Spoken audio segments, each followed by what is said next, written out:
Hello. Two. Hello. Chat. Chat. Industry. Industry tactics. Fire that up. Here we are. Yeah, it's running, it's rolling. In the home studio of Kevin Breit.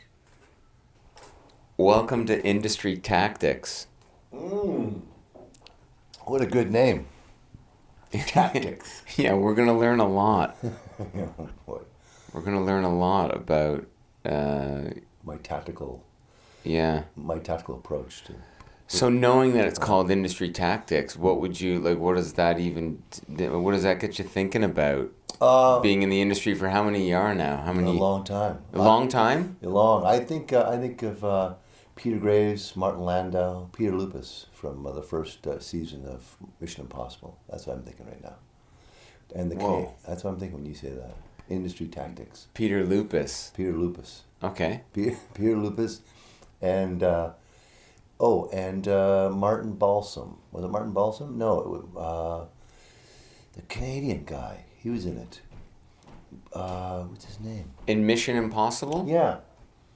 Oh well, I can't remember. You got me. Up here. Yeah, perfect, Okay. perfect. Well, that's an industry tactic, right? It is. And you do a lot of recording in this studio? I do. This is my home place. I haven't made any records here. I've made records, but not myself yet. But I do a lot of. People send me songs, and I play on the songs, and I just, and I'll do stuff here. It's a great laboratory, but it's getting really, really good because I'm getting better at it. So at producing yourself in a way. Well, just the sound of it. Yeah. I'm starting to understand sound more than I did, which was if it has a pulse, it works. But this now is it has a pulse, and it has a nice bottom end, so I can work with that. And I learned about that. But I got a long way to go. I'm not an engineer, nor do I care to be. But Right. But I really like sound. I like it, and all my guitars are here now. Finally, in one place. What a treat. Yeah. What a treat to be here. Oh, thank you. It was good to have you here. And so that's about it. So maybe we can start. I'm excited to chat with you. So maybe we could start and talk about your the jukebox series. Is that what it was called on the Facebook that you launched? It was called my jukebox. It was my jukebox. Everything was a series. I did it like a TV show, and so it was. I was gonna do one season, which is usually 13 shows. Yeah. And I ended up. I got sort of addicted to it. So and it had a run of 27. So I would do one a week. I would air them, but sometimes I was doing 4 or 5 a week because it was a muscle that Right. At first, I thought it'd be fun to do, so I did quick because I didn't take it seriously. And then I took it really seriously around the 10th show, and then I thought, 10th song. Yeah. And I thought, I spent more time. Then around the 18th show, I said, fuck this, I'm just gonna do it. Like I did the first ones, which they were just spontaneous, and I have so many favorite songs. So this is a way also for me, really, to be honest with you, to get my bass playing up too. Okay. Because I want to get that happening, and I'm not a guy that practices. Yeah. I like the thought of just working, and that's how I learn things. If I just work at it, if I have a gig, I could take it on. That's how I'll learn it. But if it's me sitting home with a metronome, I just find it doesn't really fly with me, that kind of stuff. I don't know why. And all the instruments I've learned, any of them that I've tried to learn by being like a student have never worked out. I never took to it in a heart kind of way. So real life has driven you all the time then? It's just it's got to be in... Yeah, that's what the jukebox thing did. And you told me once that it was also a way to learn this, to learn how to navigate your own home studio. That was really a big one. It was about 10 things, really. Bass was big. Yeah. I mean, they're all had, but my singing, I want to just keep moving that muscle. And I just found that I wasn't doing enough gigs where I was singing. Okay. And I wanted to just keep doing that and really challenge myself. And by doing songs I really had no right to do as a singer, but I did it. Like, give me an example of a song Well, that you thought you had no right to. like you know, I did a Stevie Wonder tune. You know that in itself, you know, that's really difficult. And I picked the song that was hard.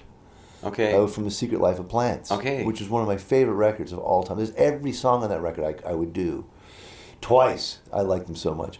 But so Stevie Wonder was one. Probably anybody. Like there was Lowell George, Ray Charles. Yeah. Bob Dylan.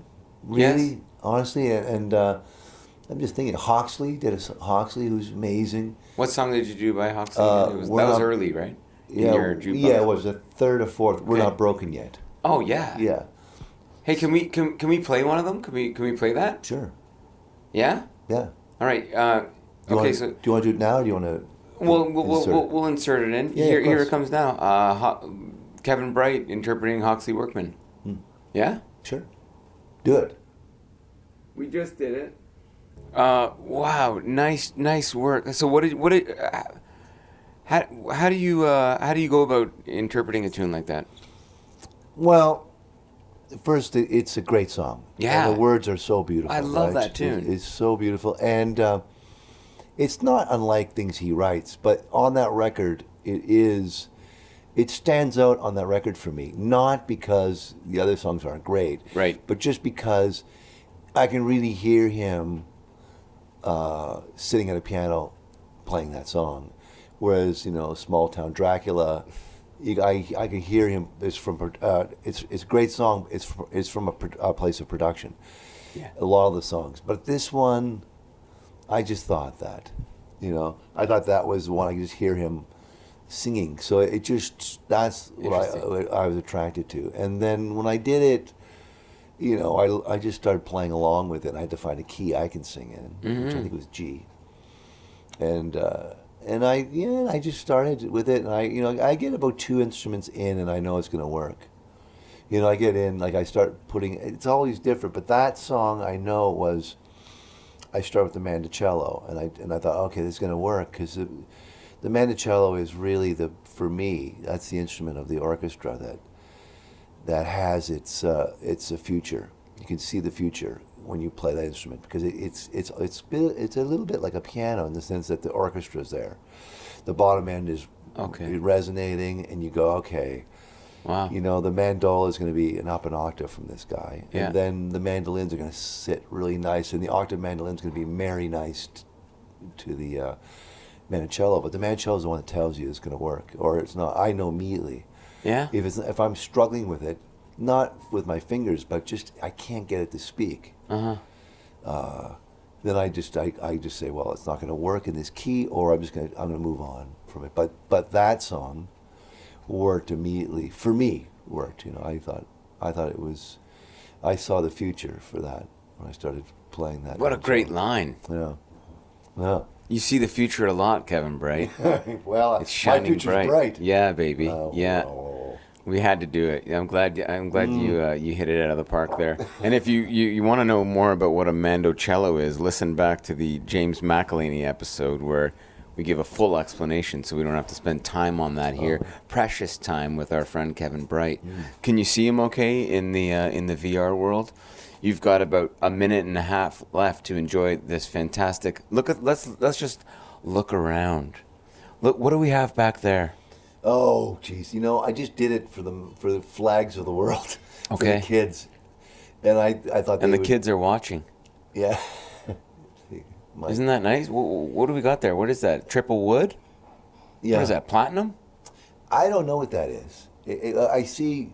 There's 6 of them. No, there's 12 of them. I have no idea. Her record that This is Nora Jones. Yeah, Industry Tactics. Yes, that is. That's her first record. And it went crazy. But that's the record. I got a lot of those.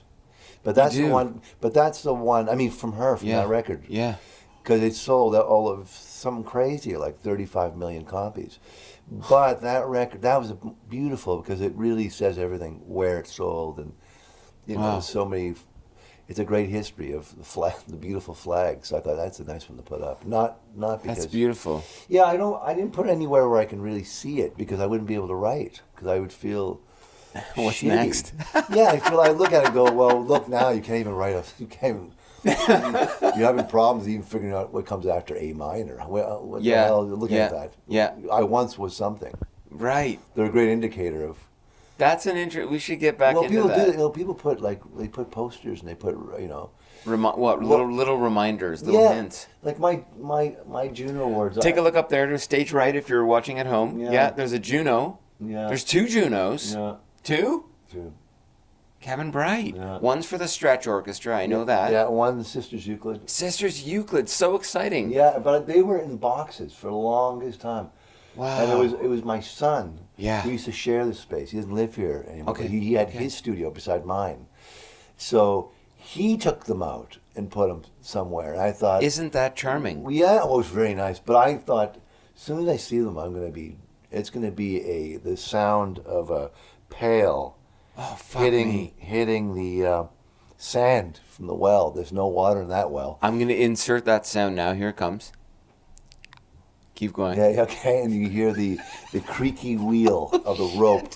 But here's the thing, just an addendum to my analogy. The rope breaks, and you hear the sound of a pail that's wooden, decrepit hit, not sploosh, but thud. And I felt that's what exactly you'd get if I were to look at these things. This is amazing. Yeah. I'm glad we took a look around because you really get into your head in a way of like the creative process, right? Yeah. And all that crap going through your mind. Yeah.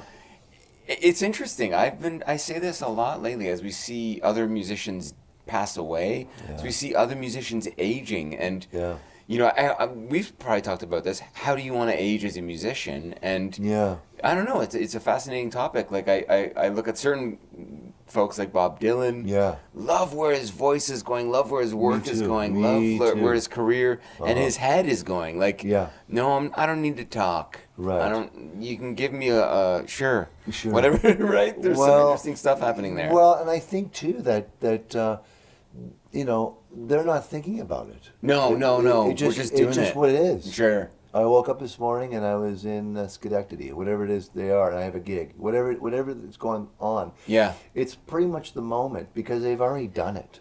Right. You know, they don't have to feel that, they're inventing anything new for themselves because it's what they got going on is pretty much there, and it's been there for quite a long time. You feel like you've already done it, or do you? No, I don't. No. No, I don't. But I'm not. I mean, I'm restless in a good way. I'm restless in a good way. I'm not restless in the way of complaining and you know bitching about where I am. At least. I'm more just you know just trying to push myself to be creatively satiated and happy. You know, that's creatively. Everything else is, you know, life is great, but I just think, well, what is it I'm supposed to be doing? But I don't even think about if I can get through something where I feel that I'm very happy with the thought that I did something that excites me, then I know I'm not going to get too excited about something I've done. I'm more excited about things that, you know, that I haven't done. I go, oh, that's pretty neat. Like I have these things every day. Like there's always something that I feel like, oh, that would be really interesting. You know, I go for a walk and then I can't come home fast enough because I have an idea. I love it. Well, yeah, and I have a laboratory here, and this laboratory allows me. We're in the laboratory. Yeah, and we're in the laboratory, and I can do whatever I want. Fuck you. Not you, Kevin. Yeah. If you're listening at home on the podcast, I'm telling you, if you're watching on the VR land, tune into the entire podcast. We're gonna go deep. That's enough for your teaser, okay? We're gonna do a deep dive as they in business like to say, okay? Goodbye. Check it out at Industry Tactics. Say goodbye to Kevin. Bye, everybody.